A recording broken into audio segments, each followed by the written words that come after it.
You know, there are towns in northwestern Pennsylvania that are well known for the things they used to produce. For example, Titusville for its oil, Meadville for its zippers. Well, the Warren County community of Sheffield grew to prominence because of its timber. And there's a place in town where you can learn all about it. Our John Last takes us there in tonight's edition of The Last Word.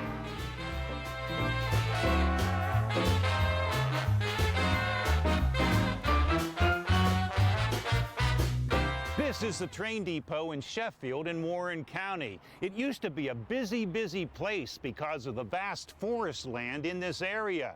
You can still go inside, but not to catch a train, but to learn how Sheffield became the last great lumber town in Pennsylvania.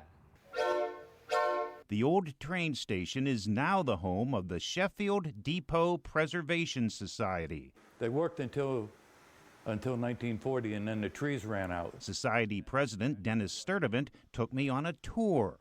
Pictures on the walls tell the story of how Sheffield was bustling between the years 1890 and 1940. Bark from the hemlock tree was used to make tannin, the chemical needed to harden cattle hides. 7 tanneries were located in Sheffield in the late 1800s. Sheffield was also home to the largest sawmill east of the Mississippi. The busy lumber business meant a busy railroad depot. Everybody worked in connection with the railroad coming and going, or the sawmill, which was booming at the time. Sheffield's prosperity from lumber eventually came to an end. The sawmill closed in 1941. The once busy train depot closed in 1965. For years, I walked past this station, all boarded up, the grass real high, and it seemed like anybody cared. In 2006, Dennis had an idea to renovate the station. A nonprofit organization was formed.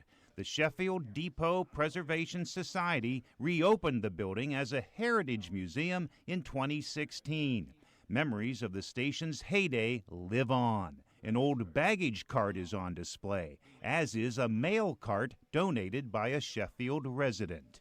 The gentleman had it in his yard up on the hill, and I said, could I have that for the depot? And he goes, you can have it. There's been other valuable donations. There's railroad timetables and tickets from when the Tionesta Valley Railway ran from Sheffield to small towns I've never heard of, including Gilson, Donaldson, and Brookston.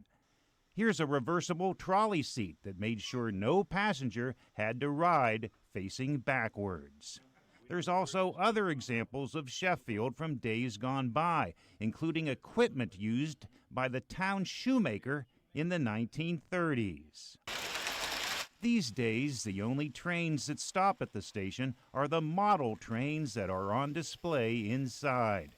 But the depot still welcomes visitors, anyone who wants to learn about Sheffield's past. With the last word in Sheffield,